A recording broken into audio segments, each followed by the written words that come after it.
الناس كافة بشيرا ونذيرا وداعيا إلى الله بإذنه وسراجا منيرا أما بعد فأعوذ بالله من الشيطان الرجيم بسم الله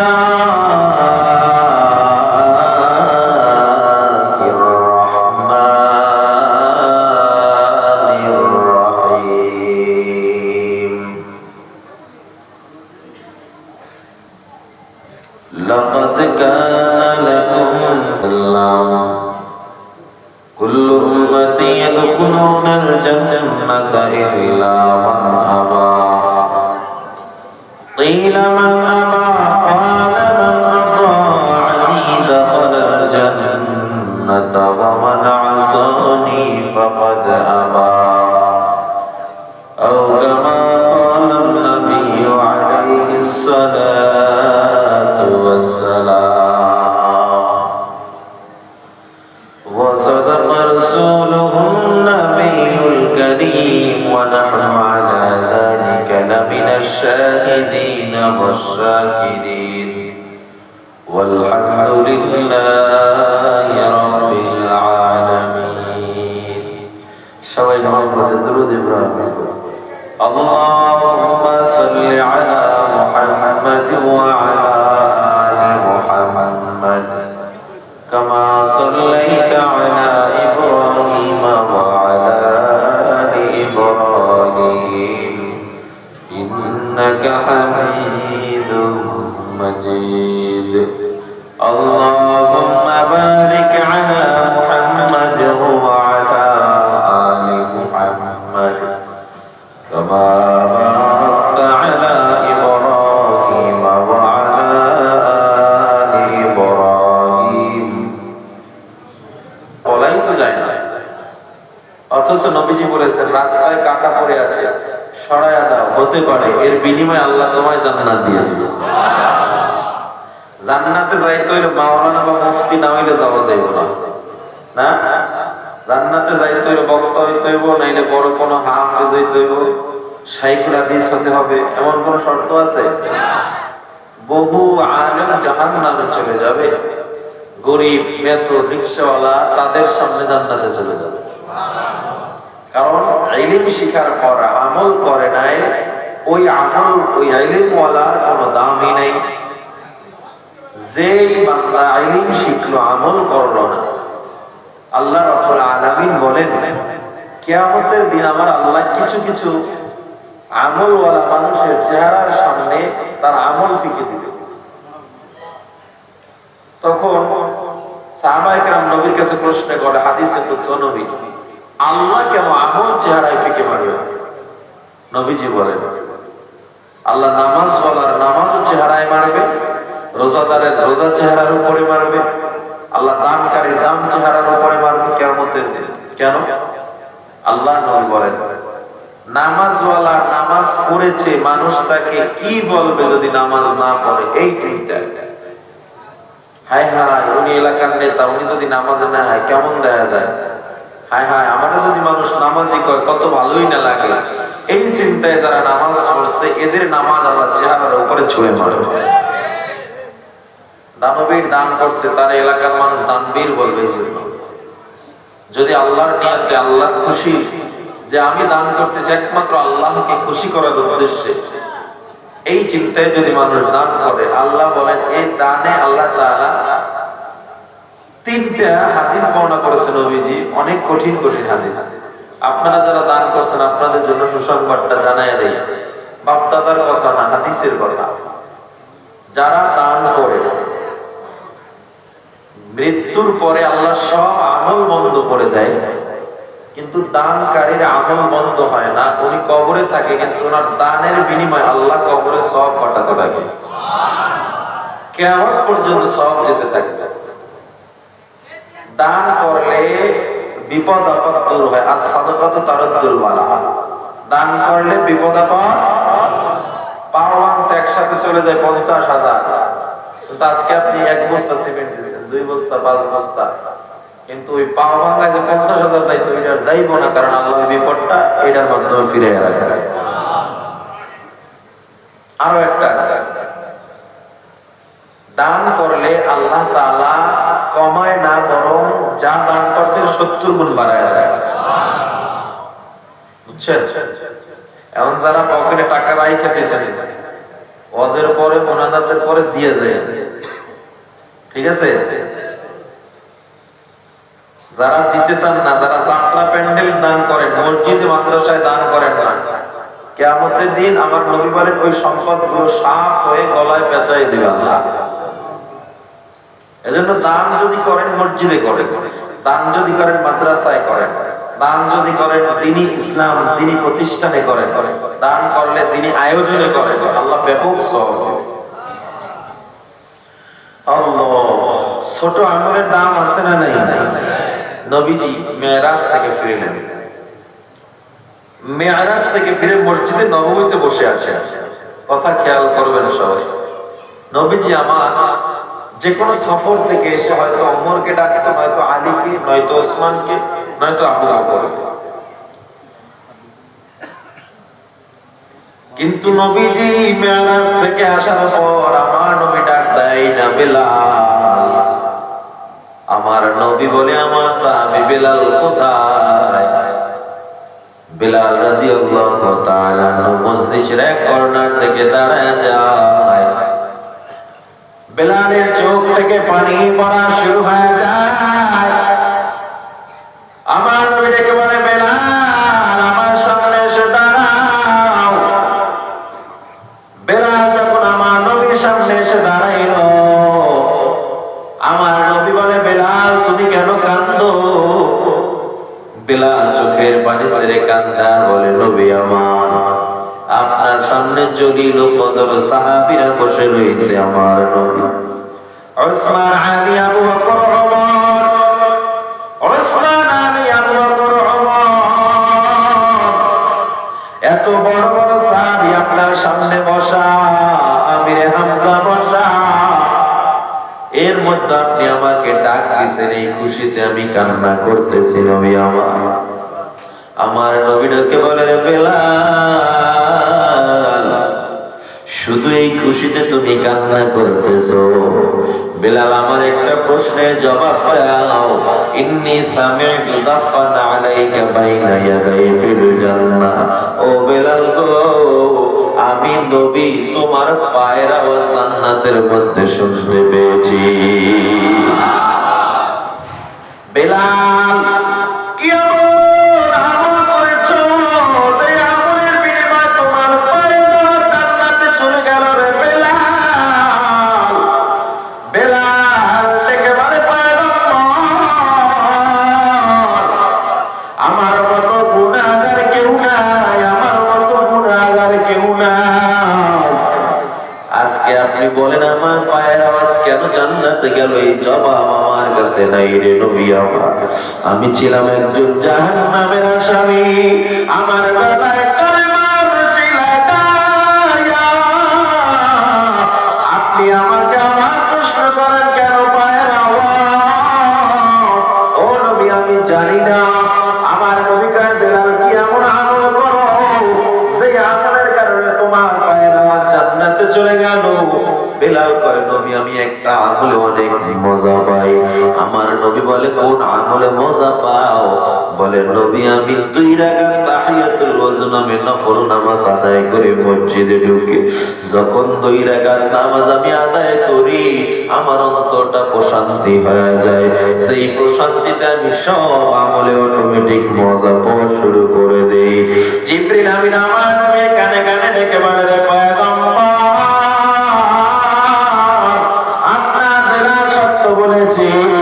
বেলালের এই 2 রাকাত নফল নামাজ আমার আল্লাহর দরবারে এত পছন্দ হয়ে গেছে, আল্লাহ বেলালের 2 রাকাত এই নামাজের বিনিময়ে দুনিয়ার পায়ের হাঁটার আওয়াজ জান্নাত পর্যন্ত পৌঁছে দিয়েছে। 2 রাকাত কি নামাজ? নফল নামাজ। কি নামাজ? মসজিদে ঢুকছেন, বসে থাকবেন না,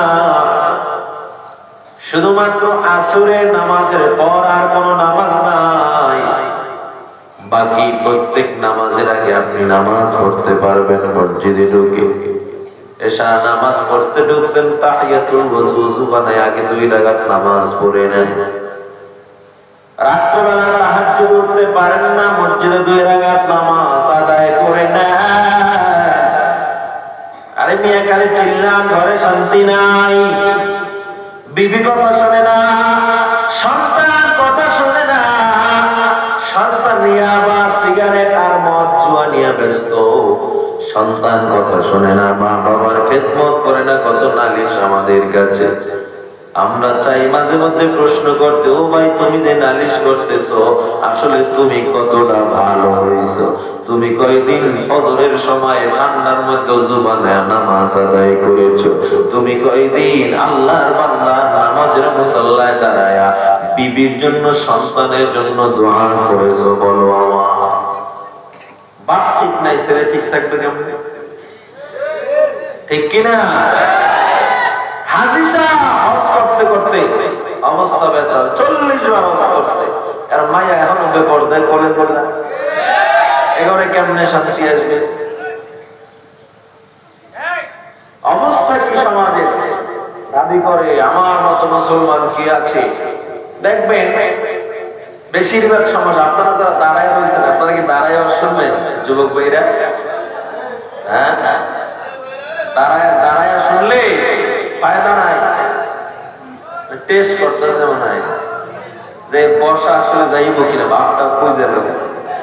হ্যাঁ দেখেন, বাপটা বুঝে না, বুঝেন আওয়াজ করেন, আওয়াজ করেন না। শোনেন, কবরে যাওয়ার সাথে সাথে কিন্তু আল্লাহ এটা জিজ্ঞেস না, কিরে আওয়ামী লীগ করছো নাকি, বিএনপি করছো নাকি, না এরশাদ চাচার দলের আইনি কোন দল, তাবলীগ না চরমনাই, জামাত না জমিয়ত, আল্লাহ এগুলো সব জিজ্ঞেস করবে। আল্লাহ একটা প্রশ্ন করবে, কে কে আছো আমলে সলে করে আসছো? ও আসহাবুল ইয়ামিন মা আসহাবুল ইয়ামিন, আমলে সলে করে আসো, তোমার অবস্থান ডান পাশে, আমল করো না অবস্থান বাম পাশে। দল মাত্র কয়টা? জোরে বলেন। 2 দল, জান্নাতি জাহান্নামী। ওই কিয়ামতের দিন আল্লাহ নেতা দেখবেন না। কে নেতা, কে পাওয়ারফুল মানুষ, কিয়ামতের ময়দানে আমার আল্লাহ জিজ্ঞাসা করবে না কে বড় পীর, কে বড় শাইখুল হাদিস, কে বড় দুনিয়ার পাওয়ারফুল নেতা, এগুলো আমার আল্লাহ জিজ্ঞাসা করবে না। আল্লাহ তাআলা বলবে, যারা ঈমান নিয়ে আসছো ডান পাশে যাও, যারা ঈমান নিয়ে আসো নাই তারা বাম পাশে চলে যাও। ওয়া আসহাবুশ শিমালি মা আসহাবুশ শিমাল, বাম পার্শ্বকারীদের অবস্থা কতই না ভয়ঙ্কর। কেমন ভয়ঙ্কর? আল্লাহর নবী সাহাবায়ে কেরামকে ডেকে বলে, সাহাবায়ে কেরাম আমার দিকে তাকায়া দেখো, সাহাবায়ে কেরাম আমার এক আঙ্গুলের ভিতরে আরেকটা আঙ্গুল আমি ঢুকায়া দিলাম, কোন ফাঁকা যেমন দেখা যায় না। গুনাহগার বান্দা যদি কবরে চলে যায়, 2 পার্শ্বের মাঝে আমার জোরে চাপ মারবে গো, পাথরের হাড্ডিগুলো চুরমার হয়ে একত্রিত হয়ে যাবে। বেঈমান নাফরমান বলবে, ইয়া লাইতানি কুনতু তুরাবা, হায় হায় আমি যদি মাটি হইতাম কতই না ভালো হইত, আমি যদি পশু পাখি হইতাম কতই না ভালো হইত। আজ আমি মানুষ হই না, কেন আমি বাসার পাশে আমার মসজিদ আমি নামাজে গেলাম না, কেন আমার পাশে মাদ্রাসা আমি ইলম শিখতে গেলাম না, কেন আমার সন্তানটাকেও আমি কিছু বানাইতে পারলাম না। এই আফসোস করতে করতে করতে করতে বান্দার কিয়ামত পর্যন্ত সময় এসে যাবে। নাউযুবিল্লাহ। এজন্য বলি বান্দা, 2 দলের এক দল হও, মধ্যম দল হইও না। কেউ আছে 2 ওয়াক্ত নামাজ পড়ে 3 ওয়াক্ত ছেড়ে দেয়, আছে না নাই? 4 ওয়াক্ত পড়ে 1 ওয়াক্ত ফজর করে না, ঠান্ডার মধ্যে উঠা যায়নি হুজুর। একটা জিনিস মাথায় রাখবেন, যারা আছে নামাজে ওই ব্যক্তি যে ফজর পড়ে, ঠিক কিনা? মসজিদ বইরা যায় মাগরিবে, এটা মসজিদ না, বইরা যায় মাগরিবে, ফজর কয় কাতার? চারি কাতার। আর মাগরিবে যায় জুমায় তো বলে উপরেও যাবে না। এই যে সাপ্তাহিক নামাজি যারা আছে, কি মনে হয় জুমা পড়ি জান্নাতে যাবে বলে? ওই দিন ভাব কাপ লইয়া আহে, আজকে নামাজি নামাজ পড়তে আইছে, যায় নামাজ লইয়া আইছে, আজকে যায় কেমনে ঠেলে ঠেলে সবাই ভাব দেখছেন ওই দিন নামাজি। হ্যাঁ, আবার জুতো জোড়া পাশে রাখে, মোনাজাত দিয়ে লগ লাগে যাইতে পারে। আয় সবার পরে, যায় সবার আগে। আছে না নাই? আপনাদের এই মির্জানগর নাই না? এই মির্জানগর মনে হয় এমন লোক নাই। মনে রাখবেন, সবাই কিন্তু নামাজি না, কিছু আছে জোতা চোর, ঠিক কিনা? সবাই নামাজি না, কিছু আছে আমল চোর। এজন্য আল্লাহ কইছে তোর নামাজ আমি চেহারার দিকে মারবো, তুই নামাজ এটা মানুষ তোরে বলবে, এজন্য যাই জুমায় উঠছো, এজন্য মসজিদে যাও, এই নামাজ আমি তোর চেহারার দিকে মারবো।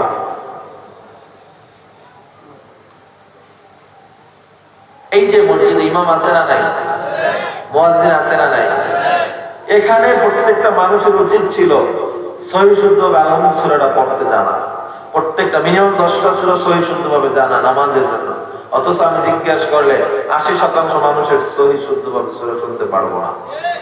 উচিত ছিল ইমামের কাছে একটু অনুরোধ করে, ইমাম সাহেব এশারের পর আমার 1 ঘন্টা টাইম দেন না, আমরা বৃদ্ধরা পড়ব। রমজানের 30 দিন আপনার উচিত ছিল শুধুমাত্র ইফতারির টাইমটা আপনার বাসায় না গেলে নয়, বাজারের টাইমটা বাজার করে বাকি টাইম মসজিদে দেয়া, এটা আপনার উচিত ছিল। কারণ সবাই কাছাকাছি মসজিদ পায় না, পায়। এখানে অনেক দূর থেকে হয়তো লোক আসছেন, আপনার পাশের মসজিদটাও আপনি দেখবেন। কারণ যেই এলাকায় আল্লাহর ঘর আছে, আল্লাহর নবী হাদিসে বলেছেন ওই এলাকায় শয়তান ঢুকতে ভয় পায়, বুঝলেন? আল্লাহ এজন্য মানুষের চলার পথের পাথেও হলো দুইটা। আমার নবী বিদায় হজে ভাষণ দিয়েছিলেন, তার মধ্যে একটা কথা বলেছিলেন, আমি তোমাদের জন্য কিছুই রেখে যেতে পারলাম না, তবে আমি দুইটা জিনিস রেখে গেলাম। এক হলো কোরআন, দ্বিতীয় হলো সুন্নাহ। এই দুইটা জিনিস যে আঁকড়ায় ধরতে পারবে, আল্লাহ দুনিয়ায় এবং আখিরাত থেকে সফল করে দিবে। প্রধানমন্ত্রী বরাবর গেলে সরাসরি যাওয়া সম্ভব? একজন মাধ্যম দরখাস্ত বিভিন্ন সিস্টেম করে যাইতে হবে, ঠিক কিনা? আমার আল্লাহর কাছে যেতে হলেও কিছু ফরমালিটি রক্ষা করতে হবে, আল্লাহকে পেতে হলেও কিছু ফরমালিটি রক্ষা করতে হবে। এজন্য আমার আল্লাহ তার সুপার পাওয়ার আমার নবীকে দিয়ে দিয়েছেন। আল্লাহ এক আয়াতে বলেছেন, কুল ইন কুনতুম তুহিব্বুনাল্লাহ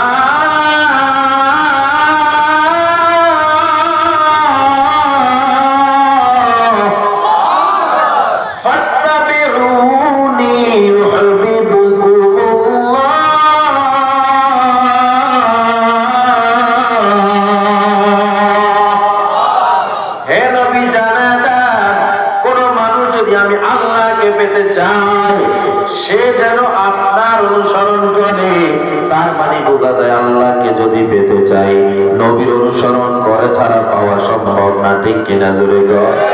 একজন মুসলমান নিজের চিনো নাই। আমি গত 2 বছর আগে এই ময়দানে বলে গিয়েছিলাম, আমরা মুসলমান এমন দামি মুসলমান, গোটা বিশ্বের বিজ্ঞানরাও একমত, দার্শনিকরাও একমত, গোটা বিশ্বের পণ্ডিতরাও একমত, কোরআনের মতো মহাগ্রন্থ নাই, নবীর মতো সুপারম্যান দুনিয়ায় কেউ নাই, নবীর মতো মহামানব দুনিয়ায় কেউ আসে না, আর আসবেও না।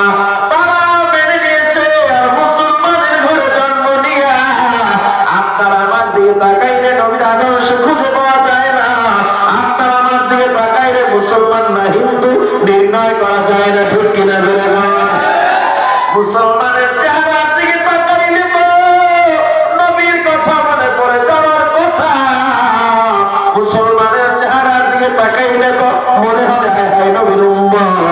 অথচ মুসলমান নিজে আমল করেই না, বরং যারা করে তাদেরকে মোল্লা মোল্লা বলে গালি দেয়, আছে না? উচিত ছিল কি তোমার চুপ থাকা। আরে আমি মুসলমানের ঘরে জন্ম নিলাম, আমি এমন এক নবীর উম্মত হইলাম, সেই নবীর উম্মত হওয়ার জন্য ঈসা নবী আল্লাহর দরবারে দোয়া করেছে। সেই নবীর উম্মত আমরা হয়েছি। উচিত ছিল তার আদর্শ মানা, মানতে পারি না চুপ থাকা, কাউকে নিয়ে তিরস্কার করা তো মানায় না। অথচ অধিকাংশ দেখবেন হুজুরদের নিয়ে চুলকানি। আরে চা দোয়ানে বয়ে বয়ে কোনো কাম নাই, চা খা বিড়ি খাওয়ার কর, হুজুররাই দেশটা রেখেছে। ঠিক ঠিক কইলেন, হুজুরে দেশ খাইছে, কথা যায় দেশ খাইছে খাজুররা, হুজুররা খাইছে না। দেশের দুর্নীতিতে 5 বার চ্যাম্পিয়ন বানাইছে কেডা? হুজুররা। আসতে কোন যে দুর্নীতির চ্যাম্পিয়ন বানাইছেন আপনারা, আর আমার হলো না। আমরা কই যাবো স্বামী আর স্ত্রী মারামারি লাগবে, স্ত্রীর আগে ব্যাগ লই নামে যায়, স্বামীকে ঘরতে বাইরে নামবি তো তালাক। স্ত্রী কি করবে? তালাক তো খাওয়া যায় না। সে তাড়াতাড়ি ঘরের ভিতরে ঢুকা ধরছে, ঘরের ভিতরে ঢুকলো তালাক। সিঁড়ি দিয়ে উপলুটা ধরছে, উপলুটলেও তালাক। সিঁড়িতে নিচে নামা ধরছে, নিচে নামলেও তালাক। আমি কি করবো? কি করলেও তালাক। তার মানে বোঝা যায় হুজুররা আছে গেলা করে কি করলেও তালাক। হুজুর তো কাম আছে, মানুষের বাড়ি খায় আর ঘুরি বেড়ায়, ঠিক কিনা? আবার কঠিন হুজুরের মানুষের বাড়ি খায় আর ঘুরি বেড়ায়, এরা কইছে না, এইমাত্র খাইয়েছি। মানুষের বাড়ি খায়, আমি যদি ওনার বাসায় খাইতে যাই, আমারটা খাবো না আল্লাহ রিজিকের, আমার ওই ঘরে রিজিক রাখছে, সেই আল্লাহ রিজিক খাইলাম। আল্লাহ রিজিক দিচ্ছে না, রিজিক খাজা বাবা দিচ্ছে, সর্বনাই উপরে দিচ্ছে, তাবলি বলা দিচ্ছে। রিজিক দেওয়ার মালিক কে? আল্লাহ। যদি বান্দায় খাওয়ায়, আপনি ফিরিয়েবেন কেন? আল্লাহ কোরআনে বলেছেন, যারা মুফতি, যারা মাওলানা, যারা হাফেজ, যারা হুজুর, এদেরকে আমি বেশি বেশি খাওয়াই। এটা বলছে আল্লাহ। বলছে যারা নেক আমল করবে, আমি আল্লাহ তাদেরকে রিজকুন কারীম, সম্মানিত এবং উন্নত রিজিক খাওয়াবো। সুবহানাল্লাহ বলেন না? আল্লাহ নেক আমলের কথা বলেছেন, তার মানে বুঝা যায় নেক আমল যারা করবে আল্লাহ তাদের রিজিক অনেক বরকত দেবে, ঠিক কিনা? দেখেন না, গরিব 200-300 টাকা কামায়, কিন্তু নামাজ পড়ে, রোজা রাখে, যদি এমন হয় গরিবের অবস্থা, ওর ঘরে এত শান্তি, কোটিপতির ঘরে ওই শান্তি নাই, ঠিক কিনা? পয়গম্বরের সাহাবী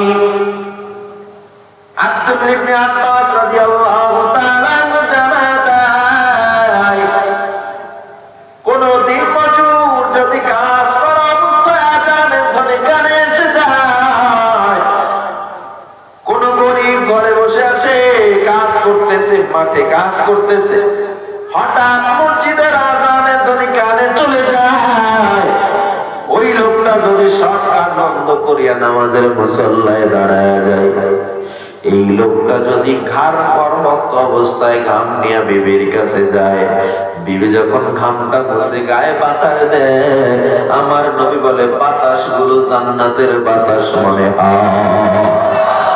কোটি টাকার মালিক দেখো অভাব হয় না দূর, গরিব ঘুমায় গাছতলাতে মনটা বাহাদুর। ফেরাউনের লাশটা দেখো মিশর জাদু ঘরে, খায় না মাছি পোকা মাকড় সবাই ঘৃণা করে, ঠিক কিনা? লক্ষ লক্ষ টাকা, কোটি কোটি টাকা, কোটি কোটি স্বর্ণ মুদ্রা, হাজার হাজার হাজার হাজার হাজার হাজার মানুষের নেতা ফেরাউন, যার কথায় নীল নদের পানি ডানে যায়, যার কথায় নীল নদের পানি বামে যায়। ফেরাউনের সম্পদ, এত সম্পদ ছিল, যার সম্পদের গোডাউনের চাবি টানার জন্য 70টা উট নিয়োজিত ছিল। এত ক্ষমতা ফেরাউনের, কিন্তু আমার আল্লাহ, আল্লাহর সাথে গাদ্দারি করেছে, আমার আল্লাহ তাকে নীল নদে চুবাইয়া ডুবাইয়া মারছে। আজ মিশরের কায়রো জাদুঘরে তার লাশ রাখা, পচে না, গলে না। বিজ্ঞানরা দেখলো কেন পচে না, কেন গলে না, আসলে একটা লাশ কেন পচবে না? ফেরাউন ফেরাউনের লাশের ব্যাপারে বিজ্ঞানরা গবেষণায় বসে গেছে। 18 জন বিজ্ঞান বসে গেছে, এক এক ধর্ম নিয়ে, কেউ কেউ ঋগ্বেদ, কেউ বাইবেল, কেউ রামায়ণ, একটা কিতাব নিয়ে সবাই বসে গেছে। কেউ তাওরাত, কেউ জবুর, কেউ ইনজিল, কেউ সূরা ইউনূস কোরআন নিয়ে রিসার্চ করতে করতে সূরা ইউনূসের মধ্যে যখন ঢুকে গেল, সূরা ইউনূসের মধ্যে ঢুকে দেখতেছে এই কোরআনে তো ফিরাউনের কথা বলা আছে, অথচ আমরা মুসলমানের বিরোধিতা করি। মুসলমানই তো সত্য, তাদের কোরআনই তো সত্য, কারণ এখানেই লেখা আছে আল্লাহ ফিরাউনকে এত নির্লজ্জ, এত খারাপ, এত দুশ্চরিত্র হিসাবে কবুল করেছিলেন যে মশা, মাছি, মাকড়, পানি পর্যন্ত তার শরীরে স্পর্শ করবে না, যে কারণে কিয়ামত পর্যন্ত ফিরাউনের লাশ পচবে না। জায়গায় 18 জন বেঈমান কালেমা পড়ে মুসলমান হয়ে গেছে। ফিরাউনের লাশ আজ মিশরে কায়ামতে পাওয়া যায়। কত নবী, কত মেডিসিন দিয়ে রাখা হয়, কিন্তু ফিরাউনের লাশে রাখা হয় না। কারণ বলে ফিরাউনের লাশ মশা খায় না, মাছি খায় না, ওর গায়ে বাতাস পর্যন্ত লাগে না, বাতাসেও তাকে ঘৃণা করে, পানিতেও তাকে ঘৃণা করে। ঠিক কিনা জোরে কও? একটা তরকারি নষ্ট কেন হয় না? আপনি যদি ফ্রিজের মধ্যে রেখে দেন তরকারি নষ্ট হয় না, অথবা আপনি যদি হটপটের মধ্যে কোনো তরকারি রাখবেন, দেখবেন 24 ঘন্টাই গরম থাকে। কারণ কোথায় বলে বাতাস ঢুকতে পারে না। ফেরাউনও নষ্ট হয় না, কারণ ওর গায়ে কোনো বাতাস লাগে না। ফেরাউনের গায়ের চামড়া ঝলসে যায় না, কারণ কোনো মশা, মাছি, কীট, ছত্রাকের কোনো ছায়া, কোনো স্পর্শ তার গায়ে লাগে না। এই ঘৃণিত বানাইছে কে? ফেরাউনের লাশটা দেখো মিশর জাদুঘরে, খায় না মাছি, পোকা, মাকড়, সবাই ঘৃণা করে। জ্ঞান যারা বুঝে তারা শুধুই ইশারায় নির্বোধকে বুঝাইতে পারে কোথায়। তরকারির মতো তরকারি হলে অল্প জালি সেজে, বুদ্ধিমান মানুষ হলে ইশারাতে বুঝে। উঁচু জমিন থেকে পানি নিচু জমিনে যায়, তেমনি আল্লাহর রহমত আসে নম্রতা হৃদয়। ভোগ বিলাসের বাড়ি গাড়ি পরে রবে সব, থাকতে সময় স্মরণ করো আল্লাহ আমার রব, থাকতে সময় স্মরণ করো আল্লাহ আমার রব। কে আমাদের রব? আরো জোরে বলেন, কে আমাদের রব? আমাদের খাওয়ায় কে? ইজ্জত বেইজ্জত করে কে? সম্মান দেওয়ার মালিক কে? বেইজ্জতি করার মালিক কে? وتعز من تشاء وتعز من تشاء وتذل من تشاء।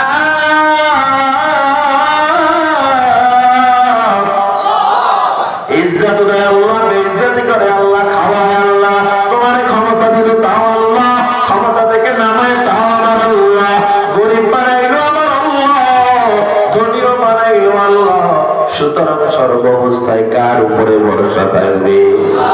আরো জোরে বলে। এই জন্য বলি, ও গরিব ভাই, ও আল্লাহর বান্দা, অনুনয় বিনয় করে একটা জিনিস সবাইকে বোঝায়া যায়। আমার নবীর এত সুন্দর আদর্শ, এত সুন্দর আদর্শ, এত পাওয়ারফুল, এত সুপার আমার একজন নবী আমরা পাইলাম, অথচ নবীকে আমরা মানি না বান্দা, বরং যারা মানে তাদেরকে কেন তিরস্কার করা হয়? প্রত্যেকটা মুসলমানের উচিত ছিল হুজুর হওয়া। হুজুর একটা কথা কইলেন, হুজুর না হলে কি জান্নাতে যাবো না? না, যাবেন না। আল্লাহ চাইলে তো কত মানুষ জান্নাতে নেবে, কিন্তু আমরা কোরআন হাদিস পড়ে যেটা বললাম, বুঝতেছি হুজুর হওয়া ছাড়া জান্নাত আপনি পাবেন না। আমি মাওলানা মুফতির কথা বলছি। হুজুর আমাদের স্বাভাবিক পরিভাষায় যেটাকে হুজুর বলা হয়, কেমন হুজুর? মুসলমান ইমানদার, আল্লাহ বলেছেন নবী আপনি জানান, কেউ যদি আমি আল্লাহকে ভালোবাসতে চাই, সে যেন আপনার অনুসরণ করে। তার মানে আল্লাহকে পাইতে হলে নবীর অনুসরণ ছাড়া পাওয়া সম্ভব না। আর নবীকে যদি পাইতে হয়, দাড়ি কাইটা নবীরে পাওয়া যায়, টুপি মাথায় না লাগাইয়া নবীরে পাওয়া যায়। নবীর সুন্নতি পোশাক গায়ে না লাগাইয়া নবীরে পাওয়া যায়। তার মানে নবীরে পাইতে হলে তোমার 3.5 হাত বডিকে ইসলাম দিয়ে আগে সাজাতে হবে, আর সাজাইলেই আমাদের পরিভাষায় তাকে হুজুর বলা হয়, ঠিক কিনা? তার মানে আপনি হুজুর ওয়াজরা মালিককে পাবেন না, মালিককে না পালে জান্নাতের প্রশ্নই আসে না। ও মুসলমান ইমানদার আল্লাহর গোলাম, এমন একজন নবীর উম্মত হইলা। আম্মা জান আয়েশা রাদিয়াল্লাহু তাআলা আনহা বলেন, আমার নবীর দিকে কোন মানুষ যদি 7 দিনের ক্ষুধা নিয়ে তাকাইত, 7 দিনের ক্ষুধা সাথে সাথে নিবারণ হয়ে যেত। এমন একজন নবীর উম্মত হইলা। ও মুসলমান, ভালো করে বুঝে নেন, নবীর গায়ের ঘামগুলো শিশি বোতল ভরে ভরে সাহাবায়ে কেরাম সংরক্ষণ করত। কোন অনুষ্ঠান যখন হইতো, ওই অনুষ্ঠানে ওই বোতলের মুখখাটা যখন খুলে দিত, গোটা অনুষ্ঠানটাই মিশক আম্বরের চেয়েও সুবাসিত হয়ে যাইত। আরে ভাই, ছোট ছোট বাচ্চারা নবীর যা ভালোবাসার দৃষ্টান্ত স্থাপন করেছে, আমরা এত বড় হয়েও সেটা 1000 ভাগের 1 ভাগও পারি না। মাত্র কয়েকদিন আগে হাদিসটা পড়েছি, নবীজি আমার যুদ্ধে রওনা দেয়, একজন একজন করে সাহাবায়ে কেরাম নবী আমার নির্ধারণ করতেছে কারা কারা যুদ্ধের সৈনিক হবে। হঠাৎ করে আমার নবী তাকায় দেখে লাইনের মধ্যে ছোট একটা বাচ্চা দাঁড়ায় রয়েছে। আমার নবী ডেকে বলে, বাবা কি তোমার নাম? বলে, নবী আমার নাম রাফি ইবনে খাদিজ। তোমার নাম রাফি ইবনে খাদিজ, তোমার বয়স কত? কয়, নবী আমার বয়স 12 বছর। নবীজি আমার ডেকে বলে, বাবা কেন তুমি লাইনে দাঁড়াইছো? রাফি ইবনে খাদিজ বলে, পয়গম্বর আমি আপনার সাথে যুদ্ধে যাব, শহীদ হবে, এই জন্য আমি লাইনে দাঁড়াইছি। জোরে পড়েন সুবহানাল্লাহ। আমার নবী ডেকে বলে, বাবা তোমার বয়স এত কম, তুমি তীর চালাতে পারবে না, ধনুক চালাতে পারবে না, তরবারি ধরতে পারবে না, এত অল্প বয়সে তোমার যুদ্ধে যাওয়ার প্রয়োজন নাই, বাড়ি চলে যাও। বাচ্চাটা কান্না করতে করতে বাড়ি চলে গেছে। মা বাচ্চাটার সামনে খানা দিছে, বাচ্চা মুখে খানা লাগায় না। আবার ডেকে বলে, মা আমি খানা খাবো না। বাচ্চার মা ডেকে বলে, বাবা কেন খানা খাবি না? বাচ্চাটা ডেকে বলে, মা আমি যুদ্ধে যেতে চাইছিলাম, বড় হইলে না জানি আবার গুনাহগার হয়ে যায়, এই জন্য ছোটবেলায় নবীর সাথে যুদ্ধ করে আমি শহীদ হতে চাইছিলাম। জোরে বলেন আল্লাহু আকবার। মা চোখের পানি ছেড়ে কান্না করে দিছে, আর ডেকে বলে, বাবা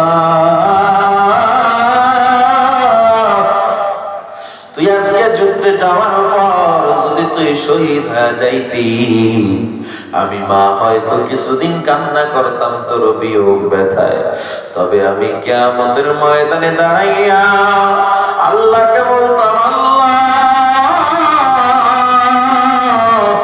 জীবনে আমি কিছুই করতে পারি না, তবে একজন শহীদের মা হয়েছে। আল্লাহ আল্লাহু আকবার। বেশি দিন আর দেরি করতে হয় না, কিছুদিনের মধ্যেই উহুদের যুদ্ধের ডাক এসে গেল। ছোট বাচ্চারা রাফি ইবনে খাদিজ লাইনে দাঁড়ায় গেছে, নবীর সাথে যুদ্ধে যাবে। রাফি রাদিয়াল্লাহু তাআলা যখন লাইনে দাঁড়ায় যায়, আমার নবী আমার একজন একজন করে সাহাবায়ে কেরাম নির্ধারণ করতেছে কারা কারা যুদ্ধের সৈনিক হবে। নবী আমার যুদ্ধের জন্য যখন প্রস্তুতি নেয়, রাফি লাইনে দাঁড়ায় তার পাশের ভাইয়ের আবু লুবাবা রাদিয়াল্লাহু তাআলা বড় একজন সাহাবী, তার কোন আঙ্গুলটা ধরে আস্তে আস্তে নাড়ায়, আর দেখে বলে, ও ভাই আমার দিলে বড় আশা, আমি নবীর সাথে যুদ্ধে যাব, আমার নবী যেন আজকে আমারে পালায়া না যায়, আপনি একটু আমার নবীর সাথে মুআনাকা করে বলো না বিনয় করবে। আবুল বাবা কয় না না আমি পারবো না, নবী যদি তোমায় প্রয়োজন মনে করে নবী নিয়ে যাবে, আমি পারবো না। রাফি ইবনে খাদিজার মনে আরো বেশি ভয় ঢুকে গেল। আমার নবী রাফি ইবনে খাদিজার কাছাকাছি এসে যখন দাঁড়াইলো, রাফি ইবনে খাদিজা লাফ করে আমার নবীর হাঁটু দুইটা জড়িয়ে ধরছে আর ডেকে বলে পয়গম্বর আজ আমার বলা যাবেন না, আমি আমার মায়ের থেকে বিদায় নিয়েছি পয়গম্বর। এই কথাটা যখন বলা হয় ও নবীর উম্মতের দল, আমার নবী রাফিকে কোলে তুলে চুমু খায়। আমার নবী ডাক দিয়া কয় ও রাফি চল চল, তুই আজ আমাদের সাথে যুদ্ধের সঙ্গী হয়ে গেলি। জোরে বলেন আল্লাহু আকবার। ও মুসলমানের দল আল্লাহুল আলাম। এই কথাটা বলে যখন রাফিকে ঘোড়ার পিঠে আমার নবী চড়াইয়া দিল, নবীজি সামনে আগায়, হঠাৎ করে আমার নবী দেখে লাইনের বাম পাশে একটা মা তার বাচ্চা নিয়ে দাঁড়ায় রয়েছে। আমার নবী ডেকে বলে মা,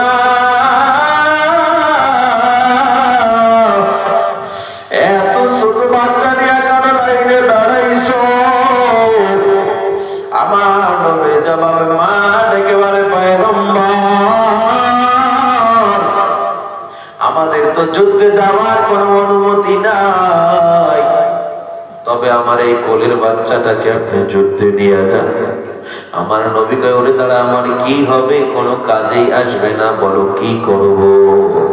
মা ডেকে বলে পয়গম্বর, আমিও ভালো করে জানি কোনো কাজে আসবে না, তবে নবী ওই বেঈমান রাজা খান আপনার দিকে তীরের আঘাত ছুড়ে দিবে, আমার বাচ্চাটাকে আপনি তীরের সামনে ধরবেন, আপনার গায়ে যেন তীর না লাগে। আল্লাহু আকবার, আল্লাহু আকবার। আপনার গায়ে যেন তীর না লাগে। কেমন ঈমান!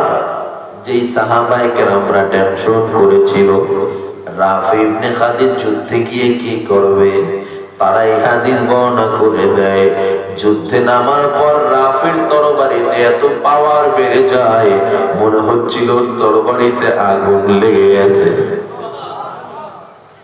পাখির মতো উড়ে উড়ে বেঈমানদেরকে হত্যা করতেছে। বেঈমানরা ছন্ন ছাড়া হয়ে যায়।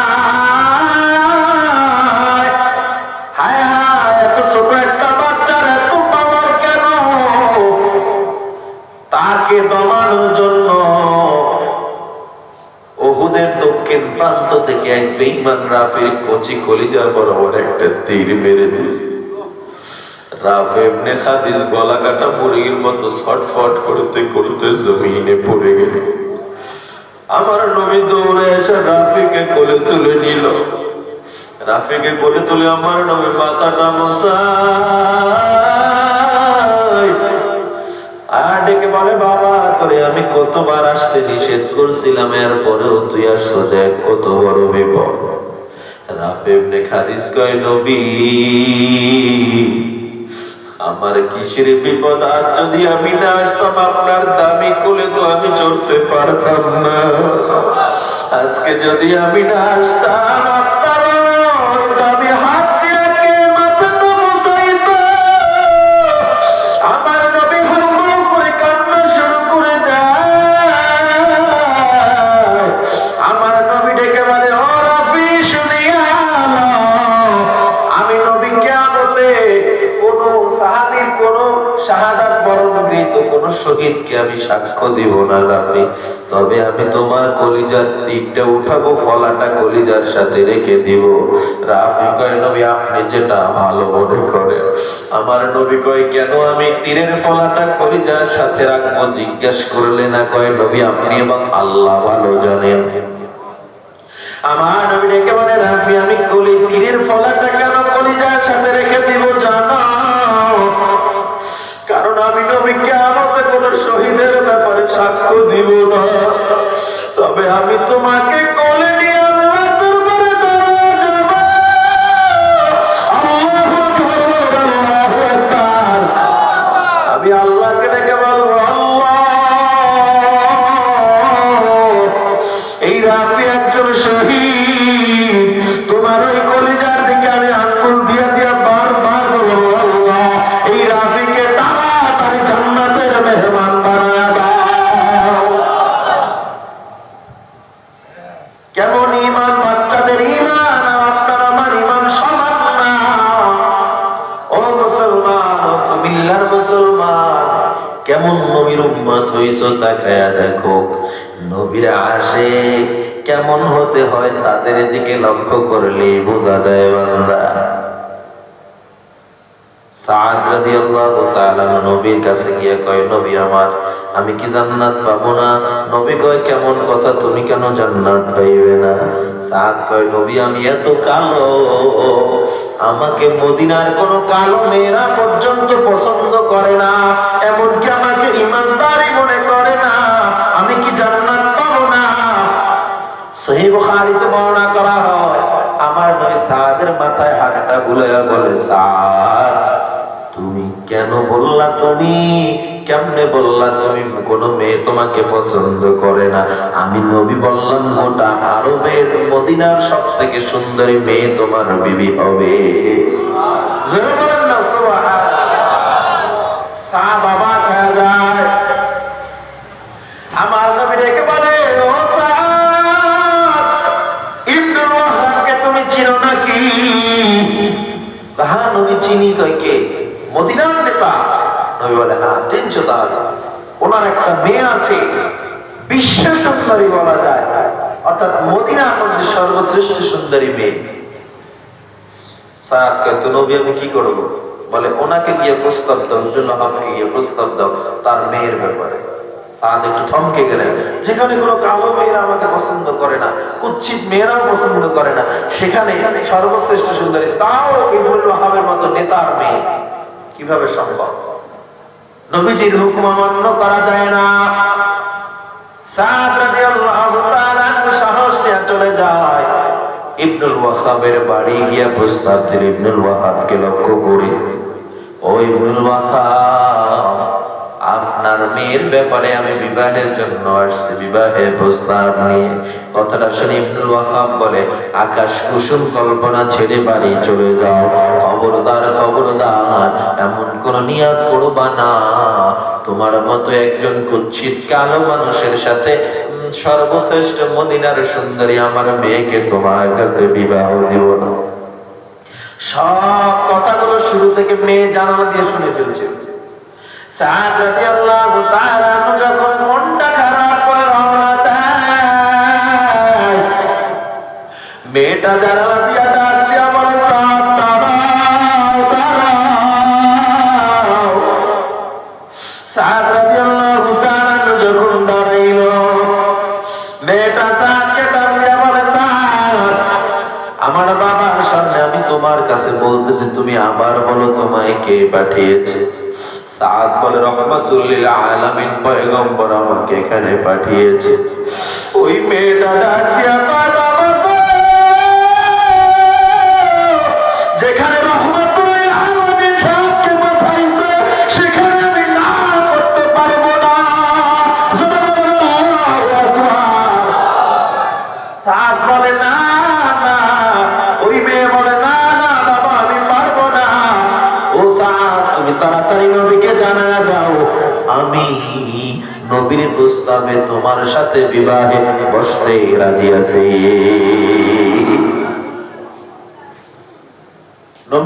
নবীজিকে গিয়ে সাদ বলল সব ঘটনা। নবীজি বিবাহের প্রস্তুতি নিল। নবীর কাছে 200 দিরহাম, আবু বকরের থেকে আরো 200 দিরহাম আমার নবী ধার নিয়া 200 দিরহাম মোহরানা দিয়া বাকি 200 দিরহাম সাদের হাতে তুলে দিল। ও সাদ, 200 দিরহাম দিয়ে তুমি বিবাহ করেছো, বাকি 200 দিরহাম দিয়ে তুমি পয়নামা কিনবা, কেনাকাটা উপহার সামগ্রী কিনে নতুন বিবির কাছে যাও। সাদকে আমার নবী পাঠায় দিল। এদিক দিয়ে নবী উহুদের যুদ্ধে রওনা দিয়ে গেল। রাফি ইবনে খাদিজ সহ তারা চলে গেছে। সাদ রাদিয়াল্লাহু, ভালো করে খেয়াল করেন, সাদ রাদিয়াল্লাহু তাআলা মালামাল কেনার পর যখন টাকাগুলো সব কমপ্লিট করে দিনারগুলো তার হাতে দিবে, হঠাৎ করে কানে আওয়াজ, আমার নবীর নাকি দান্দান উহুদে শহীদ হয়ে গেছে, নবীর দাঁত ভেঙে পড়ে গেছে। সাদ রাদিয়াল্লাহু তাআলা দিনারগুলোর দিকে একবার তাকায়, আর একবার আসমানের দিকে তাকায়। এই দিনারগুলো হাতে নিয়ে বারবার বলতেছে, আমি এই দিনারগুলো দিয়ে এমন একটা কাজ করবো যাতে আপনিও খুশি হয়ে যান, নবীও খুশি হয়ে যান। সাদ ওই টাকাগুলো কমপ্লিট না করে দোকানদারকে ডেকে বলে, ভাই তোমার কাছে কি তরবারি কিনতে পাওয়া যায় নাকি? আমার তরবারিটা আমি বাসায় রেখে আসছি। দোকানদার বলে, যাবা নতুন বিবির কাছে, তাও আমার ইবনুল ওয়াহাবের মেয়ের কাছে। এত সুন্দর বিবি ফালাইয়া তুমি কই যাও? সাদ রাদিয়াল্লাহু তাআলা ডেকে বলে, ও ভাই, বেঈমানরা নাকি আঘাত দিয়ে আমার নবীর দাঁত ভেঙে ফেলেছে। আমি কেমনে নতুন বিবির কাছে যাই? তোমার কাছে কি ঘোড়া পাওয়া যায় নাকি? বলে না। সাদ রাদিয়াল্লাহু তাআলা পাশের থেকে একটা ঘোড়া কিনলেন আর একটা তরবারি কিনে সাদ আর নতুন বউয়ের কাছে যায় না, যুদ্ধের ময়দানে রওনা দিয়ে দিলেন। সুবহানাল্লাহ। নিজে একটা মুখে আবার কালো কাপড় গোছায় নেয়, যাতে আমার নবী আমার রাগ না করে ফেলে। আমাকে দেখলে আমার নবী আবার রাগ করতে পারে, নতুন বিবি ফালাইয়া কেন আসছে, এই জন্য মুখে একটা কালো কাপড় বেঁধে নিছে। সুবহানাল্লাহ। নবী দেখলে রাগ করবে, যেন কালো কাপড়। যুদ্ধের ময়দানে নামার পর সাহাবের ইমানের পাওয়ার, সবার চোখের পাওয়ার কেড়ে নিল। সবার দৃষ্টি সাহাবের দিকে। এই লোকটাকে কেউ চেনে না। সাহাবায়ে কেরামরা বলাবলি করতেছে, এত পাওয়ার ওয়ালা তেজ ইমানদার কেমনে আসলো? আমরা তো চিনি না, মুসলমানের পক্ষে কে আসলো? হযরতে আলী বলেন, আমার চোখ দুইটা বড় পরিচিত মনে হচ্ছে, চক্ষু দুইটা আমার বড় পরিচিত মনে হচ্ছে। যুদ্ধ করতেছে আমার নবীও বারবার লোকটার দিকে তাকায়, লোকটাকে। যুদ্ধ করা অবস্থায় সাদের ঘোড়ায় একটা তীর মেরে দিল, আর এক বেঈমান পিঠে একটা তীর মেরে দিছে। সাদ রাদিয়াল্লাহু তাআলা কাঁপতে কাঁপতে ঘোড়া থেকে জমিনে পড়ে গেছে, গড়াগড়ি খাইতেছে। গড়াগড়ি খাইতে খাইতে সাদের মুখের কালো কাপড় যখন সরে যায়, আমার নবী তাকায় দেখে তো সাদ। আমার নবী ডাক দিয়া বলে, তোমাকে আমি কোথায় রেখে আসি আর তুমি কোথায় আসছো? কথাটা বলে দৌড়ে নবী আমার সাদকে কোলে তুলে নেয়। সাদের মাথাটা বসায় নবী হাউমাউ করে চিল্লায় কান্না করতেছে। আমার নবী চোখের পানি পড়তে পড়তে নবীর একটা দাড়ি থেকে আর একটা দাড়ি আলাদা করা যাচ্ছিল না। ও নবীর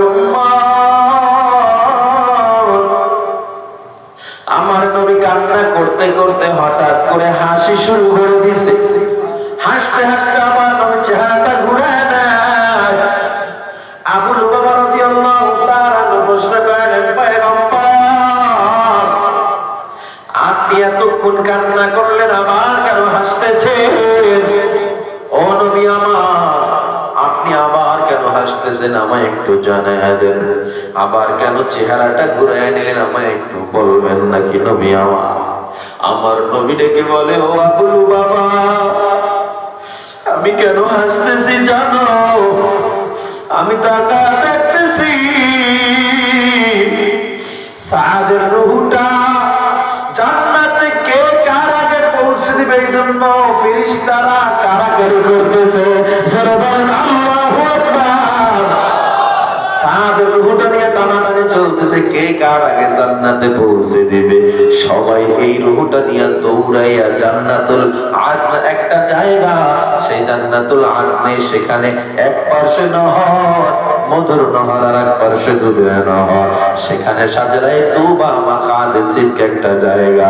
এমন মৃদু বাতাসের নিচে সাদের রূহটা আল্লাহ রেখে দিয়েছে। জোরে বলুন সুবহানাল্লাহ। ও নবী, এরপর আপনি চেহারা কেন ঘুরাইয়া নিলেন? আমার নবী বলে, ও সাহাবায়ে কেরাম, কারণ আমি তাকা দেখছিলাম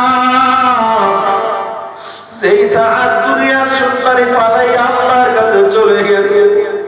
ওই সাহাদকে পাওয়ার জন্য জান্নাতের হুরগুলো পাগলের মতো দৌড়ায়, কে কার আগে সাহাদের কাছে যাবে।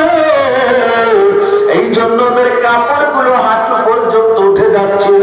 আমি লজ্জায় বারবার মাথাটা ঘুরে নিয়েছিলাম। আল্লাহু আকবার, আল্লাহু আকবার বলেন, আল্লাহু আকবার। ও মুসলমানের দল, কেমন তাদের ঈমান, আপনার আমার ঈমান সমান না। নবীজি আমার যুদ্ধের ময়দানে হঠাৎ করে আবার যখন নেমে গেল, এক বেঈমান আমার নবীর গায়ে তীর মারা শুরু করেছে।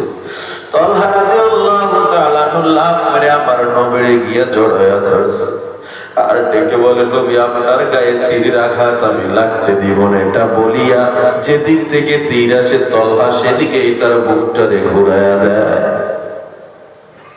মদিনার জিন্দেগিতে নবী আমার হঠাৎ করে হাউমাউ করে চিল্লায় ওঠেন। সাহাবায়ে কেরাম প্রশ্ন করে, নবী আপনি কেন কাঁদেন? নবীজি বলে, আমার তলহার কথা মনে পড়ে যায়। তলহা আমাকে সেদিন রক্ষা করতে গিয়া 70টা তীর বর্ষার আঘাত শরীরে নিয়েছিল। একটা তীর মানুষের গায়ে লাগে, মানুষ হাঁটতে পারে না, কিন্তু তলহা 70টা তীর বর্ষার আঘাত নিয়ে আমাকে কাঁধে করে উহুদ পাহাড়ের চূড়ায় উঠে গিয়েছিল আমাকে হেফাজতের জন্য। তলহা একথা বলে আমার আফসোসও করেছিলেন। নবী আমার বড় আফসোস হয়। নবী বলে, কেন? বলে, লিআন্না লি নাফসান ওয়াহিদা, আল্লাহ আমারে একটা জীবন দিয়েছে, এজন্য খুব আফসোস হয়। আমার যদি 100 জীবন দিত, আজ আমি 100 জীবন দিয়ে আপনার রক্ষা করতাম। ও মুসলমান ইমানদার, আপনি যখন আমেরিকা, ইউরোপ, কেনিয়া, কানাডা, পশ্চিমা রাষ্ট্রগুলো যাবেন, কোন বেঈমান যদি দেখে আপনার গালে দাড়ি, গায়ে টুপি, গায়ে লম্বা জামা, মাথায় টুপি, একজন খ্রিস্টানও নির্দ্বিধায় বলবে এটা মুসলমান, কোনো সন্দেহ নাই, ঠিক কিনা? তার মানে তাদের মাথায় কাজ করে মুসলমান নবীর উম্মত তো তারা, যারা তাদের শ্রেষ্ঠ নবীর আদর্শ মেনে চলবে, ঠিক কিনা? জোরে কও। আর আপনি আমি নবীর আদর্শ মানতে চাই না। ও যুবক, আল্লাহর বান্দা, পাও দুইটা দাও, পাও ধরে বলে যায়, যদি বলি নবীরে মানো, আল্লাহরে মানো, জবাব দেয় হুজুর বুড়া হয় নবীরে মানবো, আল্লাহরে মানবো। আমায় একটু জবাব দেন, বুড়া হওয়ার কোনো গ্যারান্টি আছে নাকি? এখান থেকে বাড়ি যাওয়ার কোনো গ্যারান্টি আছে নাকি? আমার আর একটা জবাব দেন, নবী যদি আল্লাহর কাছে চাইতো, আল্লাহ টাকা পয়সা ধন দৌলত দিত কি দিত না? নবী কেন চায় না? আনাস রাদিয়াল্লাহু তাআলা বলেন, নবী না চাওয়ার কারণ উম্মতের মধ্যে অনেকে অনেক ব্যস্ত থাকবে, কষ্টে থাকবে, না খেয়ে থাকবে, এর মধ্যেও অনেকে নামাজ ছাড়তে চাইবে, অজুহাত দেখাতে চাইবে। আমি নবী কষ্ট করে বুঝায় গেলাম, আমি নামাজ ছাড়ি নাই, রোজা ছাড়ি নাই, না খাইয়াও দিনের দাওয়াত দিয়েছি, তারপরে আমি ইবাদত থেকে দূরে যাই না, আমার উম্মত যেন দূরে না যায়। ধান কাটতে গেছে, ধান কাটতে যাইয়া নামাজ শেষ, অথচ পৃথিবীর 1000 কোটি মানুষ মিলে একটা ধান উঠাতে পারবে মাটির থেকে? পারবে? তার মানে যেই আল্লাহ দয়া করে ধানটা দিল, উচিত ছিল আগে আল্লাহর সিজদা দিয়ে ধানটা কাটা। আল্লাহ যদি চাইতো ধান তো নাও দিতে পারতো।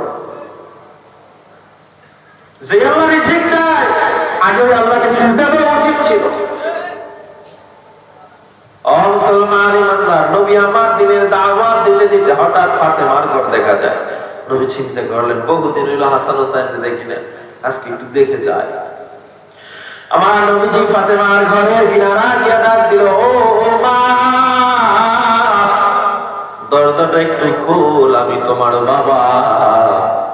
ফাতেমা ডেকে বলে, ও বাবা, আমার শরীরের কাপড়গুলো পুরাতন হয়ে আস্তে আস্তে ছিঁড়ে গেছে বাবা, আপনার সামনে আসার মতো আমার কোনো শক্তি নেই। আর বাবা, আমার নবী নিজের গায়ে একটা চাদর জানালা দিয়ে দিল, আয় মা সামনে।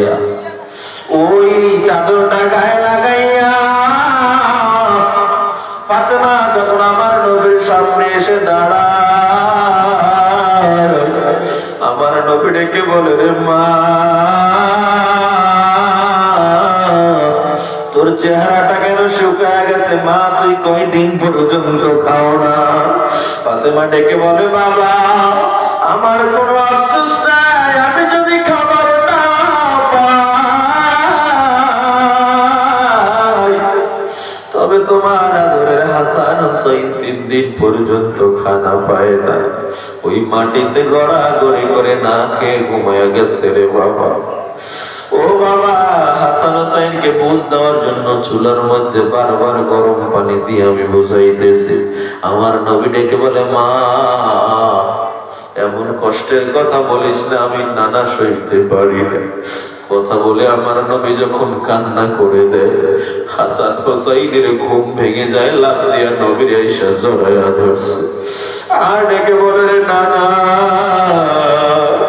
গোটা আরবের বিচার করো, আর যদি একটা বিচার না করো তোমায় আমরা মানব না। আমার নবী ডেকে বলে, কি হয়েছে মা?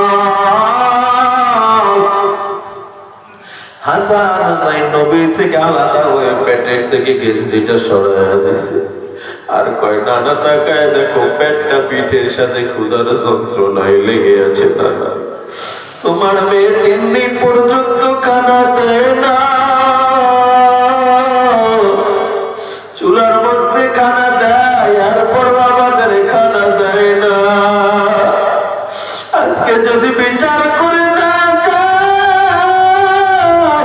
তোমায় আমরা বিচার হিসাবে মানব না রে নানা। আমার নবী ডেকে বলে, রে হাসান, কান্না বন্ধ কর, সাইদ কান্না বন্ধ কর।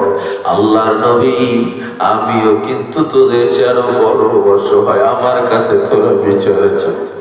আমার নবী পেটের থেকে চাদরটা সরায় বলে, দেখ, আমি নবী 7 দিন পর্যন্ত খাই না, আমার পেটে 7টা পাথর বেঁধে আমি তোর বাড়ির সামনে আসছি। হাসান হোসেন ডেকে বলো, নানা গো, আমাদের পেটে ক্ষুধা নাই, আমরা মজা করতেছিলাম।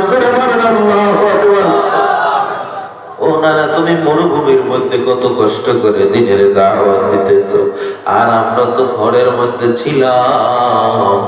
মুহাদ্দিসিনে কিরাম বলেন, নবী কেন পেটে পাথর বেঁধেছিলেন?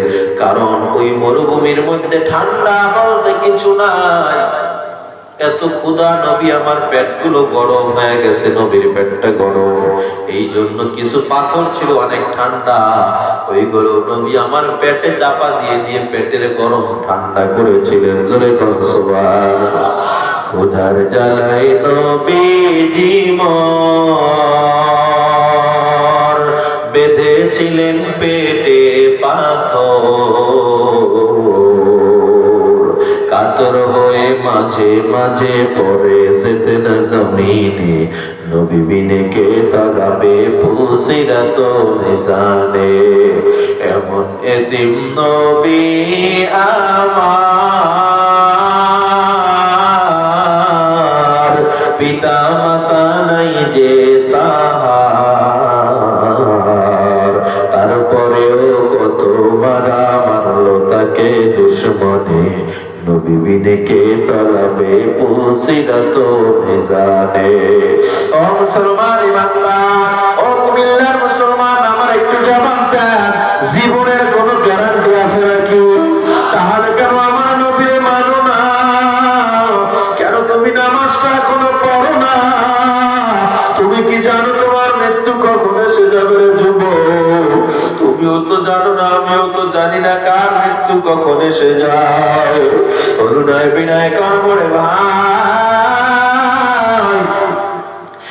আজকের মাহফিল শেষ হয়ে যাবে, আগামী বছরে মাহফিলে তুমি থাকতে পারবা কিনা কোনো গ্যারান্টি নাই, বাসায় যাওয়ারও গ্যারান্টি নাই।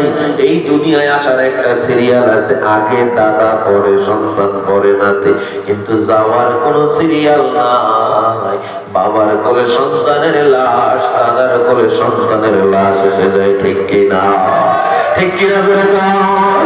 চোখেরই পলকে তুমি হতে পারো লাশ, চিরতরে বন্ধ হবে তোমারই নিঃশ্বাস। হবে এলাম তোমারই নাম মসজিদের মাইকে, হবে এলাম তোমারই নাম মসজিদের মাইকে। বাড়িওয়ালা নাই রে, বাড়ি নাই রে দুনিয়াতে, বাড়িওয়ালা নাই রে, বাড়ি নাই রে দুনিয়াতে।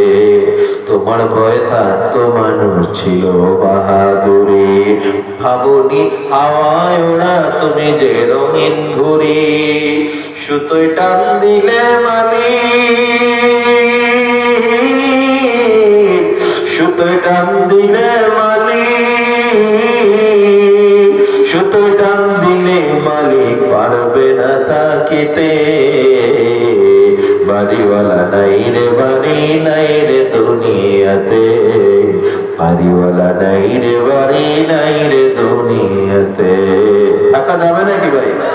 তো কে কেউ ওটা করতে পারে না, গুনাহ করবো না, আল্লাহর হাতে দেখায় না। নারে তাকবীর, নারে তাকবীর। সুজা করেন, সুজা করেন। আল্লাহ তুমি তাকায় দেখো, আমরা গুনাহগার, ওয়াদা করতেছে আল্লাহর গুনাহ করবো না, নামাজ ছাড়বো না। আল্লাহ আমাদের কবুল করে নেন, আল্লাহ আল্লাহ আমাদের নামাজি বানায় দেন, আল্লাহ আল্লাহ আমরা আর গুনাহ করবো না, আপনি আমাদের মাফ করে দেন আল্লাহ। সবাইকে ওয়াদার উপর অটল থাকার তৌফিক দেন, বলে না আমি। কত RAB, army, police, OC DC, SP IG, commissioner, doctor, ডাক্তার, ব্যারিস্টার, প্রফেসর, ইঞ্জিনিয়ার, উকিল, লেখক, কলামিস্ট, এদের মধ্যে দাড়িওয়ালা নামাজের অভাব নাই। আপনি মাদ্রাসায় না পড়েও দেখেন কত স্কুল কলেজের ছাত্ররা নামাজ পড়তেছে, গুনাহ করে না, সিগারেট খায় না, বিড়ি খায় না, অন্যায় ভাবে গালি দেয় না, আঘাত করে না, কখনো দেখবেন না লুটতরা সন্ত্রাসীর মধ্যে যায় না। এভাবেও জান্নাতে যাওয়া যায়। এজন্য অনুনয় বিনয় করব, যে যে সেক্টরে থাকেন নবীর সুন্নাত মানেন, আল্লাহকে মানেন, ইনশাআল্লাহ দুনিয়ায় কোনো ক্রাইসিসের ভিতরে পড়বেন না, কোনো চিন্তা অশান্তির মধ্যে পড়বেন না। দুনিয়া আল্লাহ শান্তি দিবে, আখিরাতেও শান্তি দিয়ে দিবে। মানা যাবে না ইনশাআল্লাহ, আল্লাহ কবুল করে নেন। সবাই জোরে পড়েন আমিন।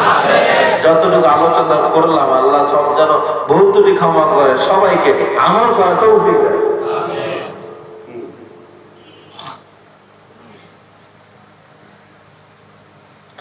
প্রশ্ন,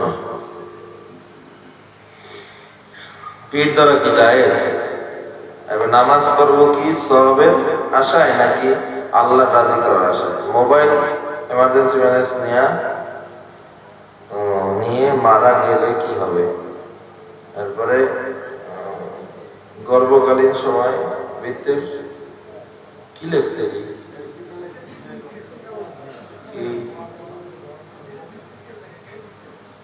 পীর ধরা যায়, পীর ধরা যায়, তবে হক্কানি পীর, ভণ্ড পীর না। অনেকে কয় পীর মইলি কোরআনে নাই, নামাজ রোজা কোরআনে নাই। নামাজ ফার্সি শব্দ, নামাজে কোরআনে আছে সালাত আর কি সাওম। আর পীর মুরিদি বলতে আপনারা যেটা বুঝেন সাধারণভাবে, আসলে পীর অর্থ হলো মুরব্বী। পীর একটা ফার্সি শব্দ, বুঝেন? পীর কি শব্দ? ইংল্যান্ডে যেটাকে ওয়াটার বলে, বাংলাদেশে এটাকে পানি বলে। কেউ যদি কেউ ওয়াটার খায়, পানি খায় না, কথাটা কি সত্য? এখন মুরব্বী আপনার লাগবে, নামাজ কেমনে পড়বেন, তালাকের মাসআলা, রোজার মাসআলা, হজের মাসআলা, যাকাতের মাসআলা সব জানার জন্য মুরব্বীর প্রয়োজন আছে না নাই? এখন মুরব্বী হতে পারে আপনার বাবা যদি সে আলেম হয়, হতে পারে মসজিদের ইমাম, হতে পারে মাদ্রাসার ওস্তাদ, হতে পারে কোনো পীর। ঠিক আছে? এখন পীর যদি মুরব্বী হয়, এর দাড়ি নাই, নামাজ পড়ে নাই, কি পীর হইতে পারলো? ধরেন মসজিদের এই ইমাম সাহেব যদি দাড়ি না থাকে, শর্ট প্যান্ট পিন্ধে নামাজ পড়ায়, কেউ করবেন? তার মানে ইমাম তাকে আগে সুন্নতের অনুসারী হতে হবে। পীর হাজার মানুষকে সঠিক পথ দেখাবে, আগে তার ভিতরে ঈমান থাকতে হবে, নবীর সুন্নাত থাকতে হবে। সমাজে ল্যাংড়া পীরের অভাব নাই, এও তো পীর সেজে বয়ে রয়েছে, আছে না নাই? গাও দিয়ে পানা ছাগলের খারাপ গন্ধ, এরাও পীর হয়ে বয়ে রয়েছে। আছে না নাই? মোষ এই পর্যন্ত এই উড়ে উড়ে পানি খায়, এটি পীর। এত পরিমাণে গন্ধ হয় গাছ থেকে, আপনি কল্পনা করতে পারবেন না। সিলেট চট্টগ্রাম গেলে মাঝে মাঝে ঢুকি, লোকে কয়, কমিটি থাকে সাথে, রুমাল দিয়ে চেহারা পেছাই ঢুকছি, দেখি গন্ধ হইতেছে এত পরিমাণে, মনে হয় যেন পাটা ছাগল বয়ে রয়েছে। আমি জিগেলাম এত গন্ধ, কয় হুজুর 5 বছর গোসল দেয় না। 5 বছর গোসল না দিয়ে পীর না শয়তান? 5 বছর পর একদিন গোসল দেয়, মুরিদরা ওই পানি নিয়ে আবার খায়। রসি কই গেছে ধরেন মানুষের। আর যদি কয় এই পীর দেখে যদি আপনি হক্কানি পীরকে দোষারোপ করেন, এটা তো হবে না। যে পীরের কাছে গেলে বেনামাজি নামাজি হয়, বেপর্দাওয়ালা পর্দাওয়ালা হয়, বেরোজগার রোজাদার হয়, ডাকাত চোর ভালো হয়, এরাই হক্কানি পীর। আর যাকে দরবারে গেলে আগে খাইতো বিড়ি, দরবার থেকে আইয়া খায় গাঁজা, আগে প্রস্রাব করতো বইয়া, দরবার থেকে আইয়া প্রস্রাব করে দাঁড়াইয়া, এটি পীর না, এটি ভণ্ড। বহুত পীর আছে হক্কানি বাংলাদেশে, আপনি বুঝে শুনে এরপরে পীর ধরবেন, পাইলেই ধরেন না। সব হুজুর হুজুর না, কিছু বাংলা ভাইও আছে। সব শার্ট প্যান্ট টাইওয়ালা কিন্তু আবার জোতা চোর না, কিছু শার্ট প্যান্ট টাইওয়ালা আছে, নামাজও পড়ে, আছে না নাই? বুঝে শুনে ধরতে হইব। নামাজ পড়বো কি সবের আশায় নাকি আল্লাহর রাজি করার আশায়? আল্লাহর রাজি করার আশায় সব ইবাদত করবেন, সব আল্লাহ অটোমেটিক দিয়ে দিবে। বুঝলেন না? আল্লাহরে রাজি খুশি করার ওসিলায় আল্লাহ একটা কথা বলছে, নবীজি হাদিসে বলেছেন, সহিহ মুসলিম, ওয়াক্তুল আউয়ালু রিদওয়ানুল্লাহ ওয়াল ওয়াক্তুল আখিরু আফউল্লাহ। যেমন নামাজের ওয়াক্ত শুরু হয়েছে, এরপরে যারা নামাজ পড়ে এতে আল্লাহ খুশি হয়ে যায়। আর যারা ওয়াক্ত শেষ পুরো মাথায় মাথায় যখন পরে, আল্লাহ মাফ করে দেয়। মাফ করে দেওয়া আর খুশি হওয়া এক। আল্লাহ খুশি হওয়া মানে কি? আপনি যদি প্রধানমন্ত্রী মন খুশি করেন, আপনি কোটি কোটি টাকার বাড়ি দিয়ে দিবেন। আর যদি আপনি দাবি লইয়া খারাপ, আমি জনগণ হিসাবে আমার 5,000 দাবি দিয়ে দিব, কিন্তু আপনি প্রধানমন্ত্রীর কাছে গিয়ে কিছু কাজ এমন করলেন, খুশি হয়ে গেল। খুশি হওয়া আর মাফ হওয়া এক না। এই জন্য আল্লাহকে খুশি করার জন্য ইবাদত করবেন, শুধু আল্লাহ না, আল্লাহ তার রাসূলকে রেজামন্দি করার জন্য, খুশির জন্যই মানুষের হলো ইবাদত। জান্নাত পাওয়ার আশাকে ইবাদত করবেন না, আল্লাহকে পাওয়ার আশা ইবাদত করবেন, আল্লাহ জান্নাত ফিরিয়ে দিয়ে দেবেন। এরপরে কি লেখছে সেটি বোঝা যাইতেছে না, কিছু লেখা অস্পষ্ট আছে। একটা বোঝা গেছে, মোবাইল এমার্জেন্সি ব্যালেন্স নিয়ে মারা গেলে কি হবে? মোবাইল এমার্জেন্সি ব্যালেন্স নিতে জানেন আপনি? হ্যাঁ, আপনি না নিয়ে বাসায় আপনি বাইরে ব্যালেন্স লোড করতে পারেন না। এখন শোনেন, মোবাইলের এমার্জেন্সি ব্যালেন্স নিয়ে যদি সে মারা যায়, এই ফোনটা কথা বলিস না, বলে বেড়া গোলা পান হলাই কথা বলিস। মোবাইলের এমার্জেন্সি এখন যদি আপনার মাসআলা হলো, কেউ যদি ঋণ অবস্থায় মারা যায়, মোবাইল বাদ দিলাম, ঋণ অবস্থায়, এই ঋণের ব্যাপারে যদি তার ওয়ারিশের কাছে আইসা কেউ লিখিত দেয় অথবা বলে, আমি তোমার বাবার কাছে 10,000 টাকা পাইতাম, সেখানে যে মাসআলা, এখানেও একই মাসআলা। সেখানে মাসআলা হলো ওয়ারিশরা দিয়ে দিবেন। যদি ওয়ারিশরা অযোগ্য হয়, তাদের কাছে অনুরোধ করবে, আমাদের তো আসলে টাকা নাই, বাবা এত ঋণী হয়েছে, তখন ওই লোকের উচিত মাফ করে দেওয়া। যদি মাফ নাই করে, এদের উচিত আস্তে আস্তে দিয়ে দেওয়া। যদি না দেয়, তাহলে কবরে যে গেছে ইনি ধরা দেয়। আগে কেন দিয়ে যায়? লাস্টে গিয়ে তারপরে ধরা দেয়। মোবাইলে ঋণ নিচ্ছেন আপনি, ঋণের ব্যাপারটা এরকম, আপনাকে কাস্টমার কেয়ার থেকে, ওই যেমন ঋণের ব্যাপারে আইসা আপনার ছেলেমেয়ের কাছে বলছে, তেমনি কাস্টমার কেয়ার থেকে মেসেজ দিবে, আপনি ওই সিমে টাকা ঢুকাইলে অটোমেটিক তারা কাইটা নিয়ে যাবে। এটা তো স্বাভাবিক কথা, বুঝেন নাই? কিন্তু আপনি মারা যাওয়ার সাথে সাথে ওনার মোবাইলটা ওপেনই করলেন না, ওপেনই করলেন না, সেই ক্ষেত্রে ওয়ারিশ দায়ী হবে না, মৃত্যু ব্যক্তিও দায়ী হবে না। কারণ কিছু নেই, মৃত্যু হলো একটা এমন বিষয় যে কোনো সময় এসে যেতে পারে। ঋণ নিচ্ছেন এমন জায়গা থেকে, ধরেন আপনার বাড়ি কুমিল্লা, ঋণ নিচ্ছেন আপনি গিয়া কুমিল্লা, ধরেন বিবাড়িয়া থেকে ঋণ নিচ্ছেন। এখন আপনার ছেলে সন্তান জানে না, এবং বিবাড়িয়ার লোকটাও এখানে আসতে পারতেছে না, কথা কয় না, আসতে পারতেছে না। এখন এই অবস্থায় কি হবে? এই অবস্থায় মাসআলা হলো, সন্তানরা জানলে তো দান করে দিবে, ওই লোক যদি না চিনা, যদি নাই জানে যে কে, সেই ক্ষেত্রে আল্লাহ এই বান্দাকে, যদি বান্দার আমল নামায় এমন থাকে এই বান্দা ওই লোকের খুঁজছিল এবং মনে ইচ্ছা ছিল যে ইলেকট্রাল পাইলে দিয়ে দেবো, তাই আল্লাহ মাফ করে দেন। যদি মনে ইচ্ছা থাকে যে ঋণ আমি দিয়ে দিব, মোবাইলে 10 টাকা আনছি খয়রা 20 টাকা আমি দিয়ে দিব, এই টাকা ভরবে পরে দিয়ে দিব, তাই আল্লাহ মাফ করে। তো নিয়ত থাকে এই যে আনছি তো আনছি, সিম বন্ধ করে রাখো, হ্যাঁ, তাহলে কি মাফ করবে? আর কেউ টাকা আইনা ওই যে খয়রাত আনে আইনা এরপর কি এই চিন্তা করে আর মোবাইলে টাকা ভরবে না, এই চিন্তা করে কেউ? টাকা আনে, আনার পর আবার চিন্তা করে কিছুক্ষণ পর টাকা যখন বলবে এমনি নিয়ে যাবে, এই চিন্তা থাকে কি থাকে না? তো আল্লাহ চাইলে তাকে মাফ করে দেবেন ইনশাআল্লাহ। আর কিছু বুঝি না আপনার প্রশ্ন। কুমিল্লার আপনার ভালো খারাপ না, সবাই দুরূদ শরীফ পড়ুন। আল্লাহুম্মা সাল্লি আলা সাইয়্যিদিনা ওয়া নাবিয়িনা ওয়া শাফি'না ওয়া হাবিবানা ওয়া